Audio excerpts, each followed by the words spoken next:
Imagine waking up tomorrow to headlines screaming, "The $8 trillion behemoth has fallen."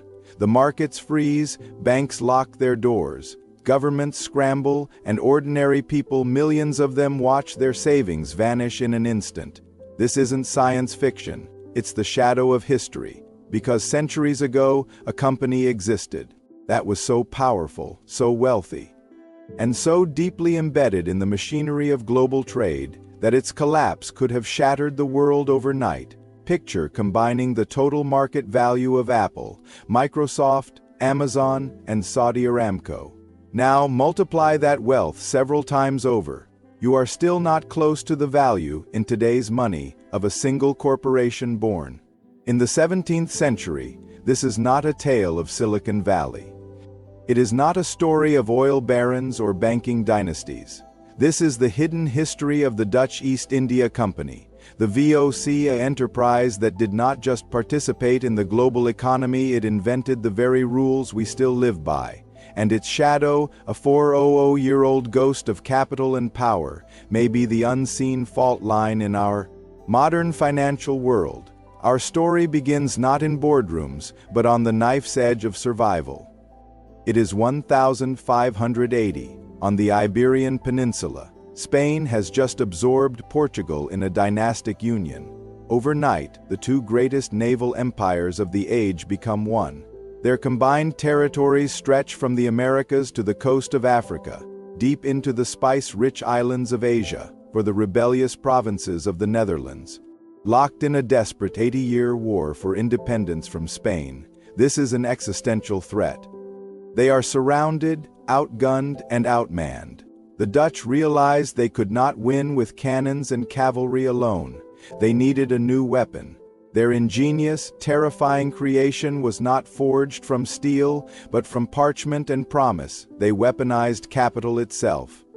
In 1602, under immense pressure, 7 competing Dutch trading companies were merged by government decree into a single entity. The Verenigd Oostindische Company, the United East India Company, the VOC. On paper, it was a merchant venture. In reality, it was something the world had never seen, a corporation granted the powers of a state. The VOC's charter was not a mere business license. It was a sovereign mandate. It could build forts, wage war, negotiate treaties, imprison and execute convicts, and mint its own coinage. It commanded a private army of 10,000 soldiers and a navy that dwarfed many countries. It was, in effect, a corporate empire, answerable first and foremost to its shareholders. And here was its most revolutionary stroke. For the first time in history, those shareholders could be anyone. The VOC turned to the public. In a dusty Amsterdam office, it launched the world's first initial public offering IPO. Butchers, bakers, craftsmen, and widows pooled their guilders to buy a piece of this audacious enterprise. They were not just investing in spices. They were funding a colonial war machine and betting on its success. This was the birth of modern shareholder capitalism. The company's scale was unimaginable. At its zenith, it was worth an estimated $8 trillion in today's currency, nearly 10 times the value of the world's current most valuable company. It employed over 50,000 people, dispatched over 1 million souls from Europe to Asia, and its distinctive logo, the monogram VOC, was the most recognized brand on the planet. A stark symbol of corporate power. Yet this corporate behemoth did not operate in a vacuum. While the merchants of Amsterdam plotted its voyages, another, older power watched from the shadows, the House of Orange-Nassau, the noble family leading the Dutch revolt. They were stateless princes in a republic of merchants, their feudal power waning. They faced a choice: fade into aristocratic irrelevance or latch on to this new engine of power. They chose the latter. The House of Orange became the VOC's silent partner, its political protector, and a major investor. They tied their dynasty's fate not to land, but to ledger books and dividend flows. For the first time, a royal house understood that true sovereignty could be purchased on an exchange. This unholy alliance, the merchants' capital and The prince's political shield created an unstoppable force. The VOC's ships, its East Indiamen, were not just vessels. They were floating trading posts, armed to the teeth, carrying the seeds of an entire financial system. They sailed east, not merely for profit, but to build a network that would rewire the world. They established their Asian capital on the captured island of Jakarta, renaming it Batavia. From there, they orchestrated a commercial dominion with ruthless efficiency. But this foundation of unimaginable wealth was poured not just with innovation, but with something darker. The VOC's business model relied on monopoly, enforced at the barrel of a gun.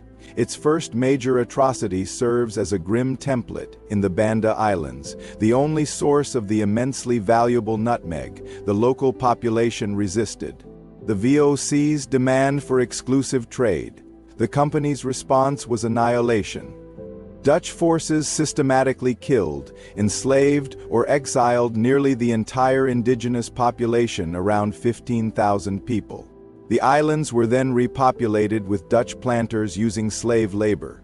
Profit was calculated in blood. This was not an anomaly. It was policy. The VOC's financial breakthroughs limited liability for its investors. Freely traded shares were engineered to fund and insulate this very brutality. The world's first corporation had also perfected corporate violence. The machine was built, the capital was flowing, the empire was expanding at a terrifying pace, but the very innovations that made the VOC invincible contained the seeds of its own destruction. And this is where the story takes a shocking turn, because the monster they created would soon develop a mind of its own, threatening to consume the nation that gave it life. What happens next is a lesson in financial gravity that echoes in every modern market crash. The alchemy of paper and power, with a charter in one hand and a ledger in the other. The VOC didn't just trade goods, it traded the future. Amsterdam became the laboratory for this new alchemy, where confidence was transmuted into colossal wealth. The company's shares, those elegant pieces of stamped parchment, began to circulate. But Dutch traders, ever ingenious, wanted more. They asked, why wait for a ship's return to profit? Why not bet on the value of the share itself tomorrow, next week, next year? From this simple, dangerous question, the modern financial world was spun into existence. The Amsterdam Stock Exchange, the world's first, became a theater of pure speculation. Traders invented concepts we know all too well: futures contracts, options, short selling, and even the first recorded speculative bubble. In taverns and on the exchange floor, a frenzy took hold. It was the world's first encounter with mass market. FOMO, the fear of missing out. VOC shares, initially offered at a par value, skyrocketed. At their peak in the 1720s. They had increased in value over tenfold. Men and women from all walks of life were gripped by tulip mania for shares, a fever dream where paper profits felt more real than silver. The psychological engine behind this was a legal masterstroke: limited liability. Before the VOC, investing was an all-or-nothing gamble. If a ship sank, investors could lose not just their stake, but their homes, their lands, everything. The VOC's structure created a firewall. An investor's loss was capped at the amount they paid for their share. Their private wealth was safe. This single idea untethered capital from paralyzing fear. It invited the butcher, the baker, and the candlestick maker to become imperialists from the comfort of their homes. They could fund conquests in Malacca or wars in Ceylon without personal risk. The moral burden of empire was diffused across thousands of anonymous shareholders, each insulated by a legal clause. The violence was offshore. The dividends were domestic. Meanwhile, the House of Orange was mastering a different kind of alchemy, transforming corporate influence into political dynasty. They didn't just invest. They embedded themselves. Princes of Orange served as stadholders, high executives within the VOC and its sister, the West India Company. They were the vital link between the Republic's political machinery and its corporate heart. Their power was no longer based on divine right, but on dividend rights. They proved that in the New World, the most resilient throne was a seat on the board. This Dutch model of fused corporate state power did not stay contained. It was a virus, and it found a perfect host, England. In 1688, a prince of the House of Orange, William III, sailed across the English Channel with a formidable army, but his most potent weapon was his financial mindset. Invited by English parliamentarians to take the throne from the unpopular James II in the Glorious Revolution, William arrived not just as a conqueror, but as a financier. He brought with him Dutch bankers, Dutch ideas of public credit, and the deep understanding that wars were won by the side with the best credit line, not necessarily the best cavalry. Under William and Mary's reign, England imported the Dutch financial operating system. The Bank of England was established in 1694, mirroring Amsterdam's stable banking. Government bonds were issued, creating a permanent national debt promised by the state to its creditors. This machinery funded the Royal Navy, which would eventually eclipse the Dutch, and fueled the rise of the British Empire. The baton of global financial hegemony was beginning to pass, but the software was all Dutch. Simultaneously, another Dutch export was taking root across the Atlantic.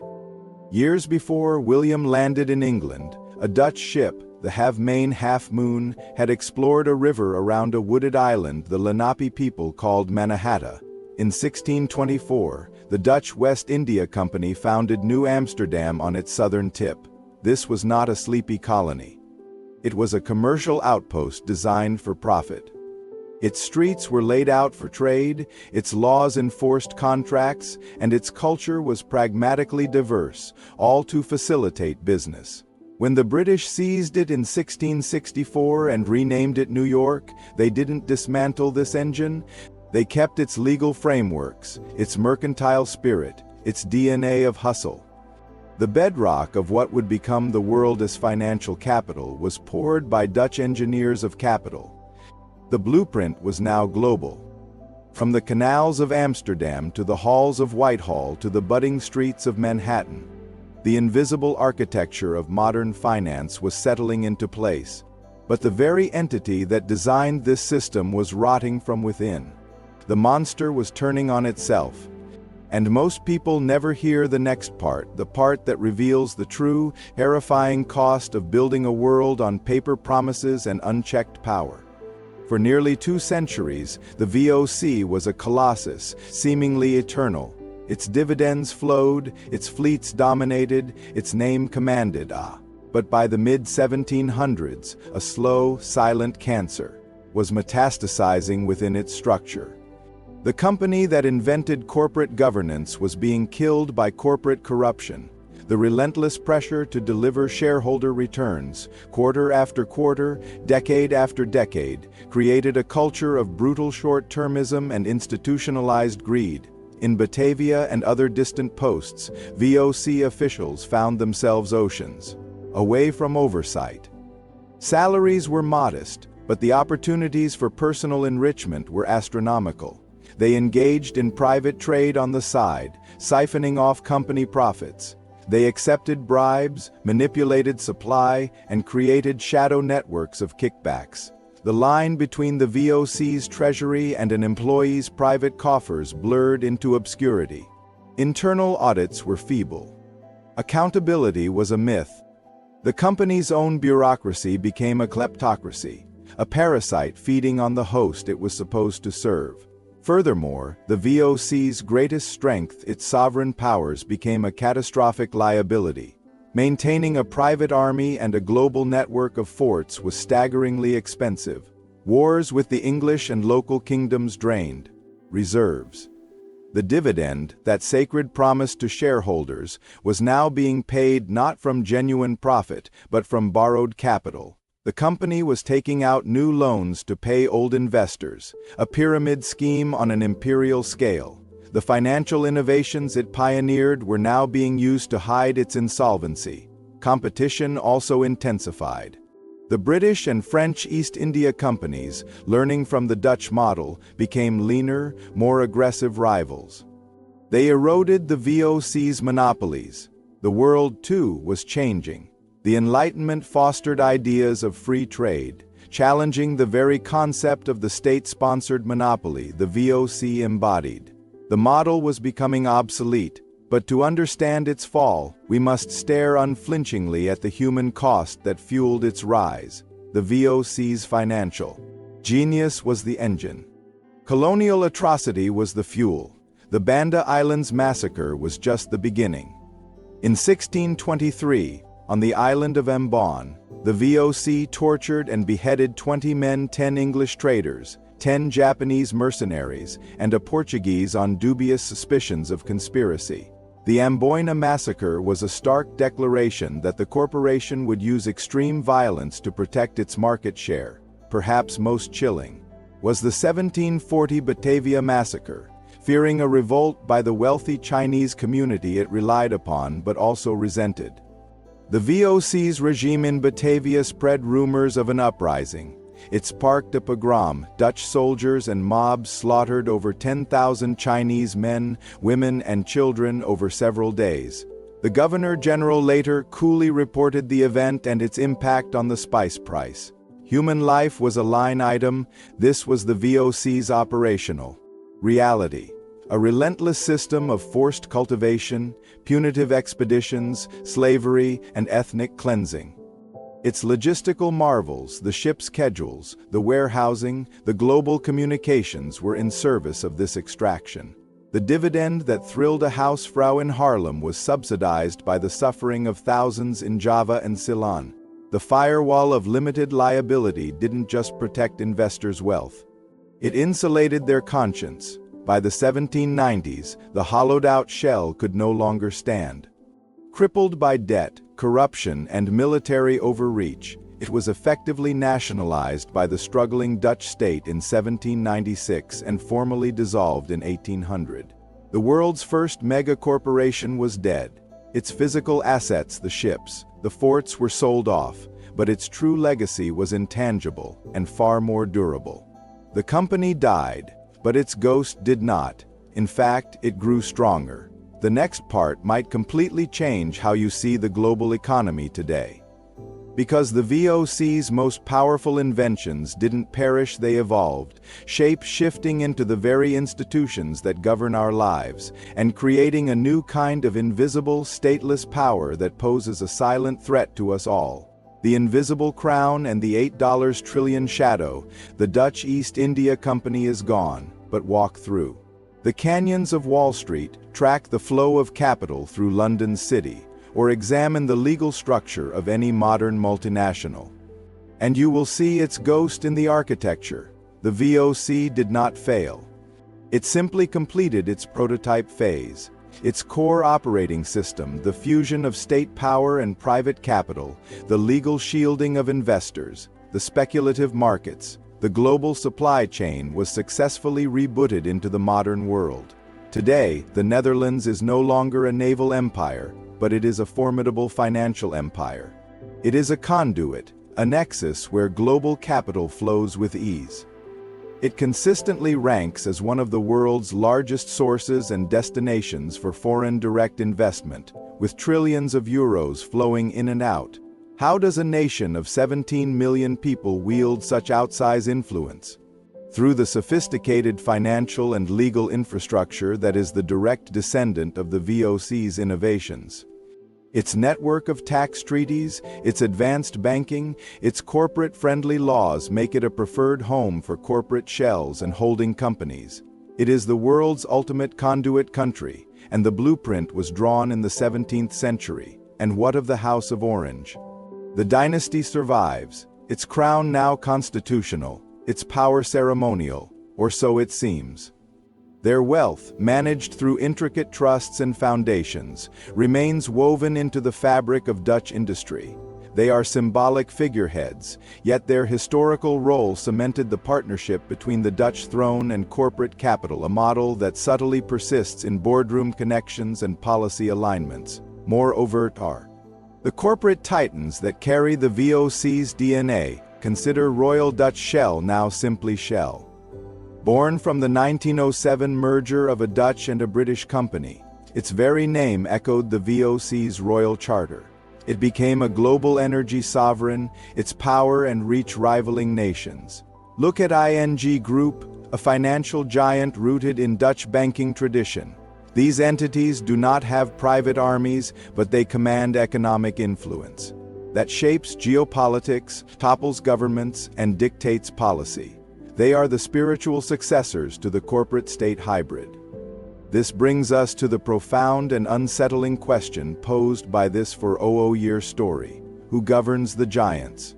The VOC answered to its shareholders and a weak state that it helped fund. Today's multinational corporations navigate a world of similarly fragmented regulation. They optimize for global shareholders, often headquartered in one nation, operating in dozens, and answerable, in practice, to the relentless logic of the market logic. The VOC helped write. Their limited liability now extends to environmental damage, social displacement, and financial systemic risk. The moral firewall remains. The $8 trillion behemoth that could collapse the world overnight is not a single company today. It is the system itself, the interconnected, hyper-speculative, legally shielded global financial network that the VOC pioneered. Its fragility is baked into its design. We saw flashes of this in 2008, when the collapse of over-leveraged institutions nearly triggered a second Great Depression. We see it in the flash crashes driven by algorithmic trading, a descendant of Amsterdam's speculative frenzies. The fear is not that a single 400-year-old company will fail, but that the foundational codes it implanted into our economic operating system contain a fatal bug: the prioritization of insulated short-term profit over long-term stability and human dignity. The VOC teaches us that when capital gains the power of sovereignty and sovereignty adopts the amorality of capital, a leviathan is born. It can build unparalleled wealth and unleash unimaginable suffering simultaneously. Its collapse, when it comes, is not a simple bankruptcy. It is a seismic event that shakes nations. Our world is built atop these ancient, creaking timbers. We have perfected the model, but have we learned the lesson?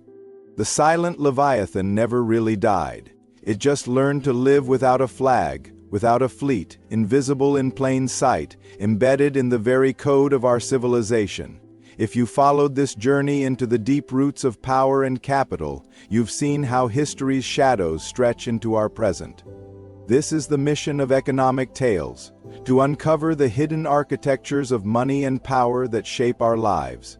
If you want to understand the forces that truly move our world, subscribe and join us as we decode the past to navigate the future.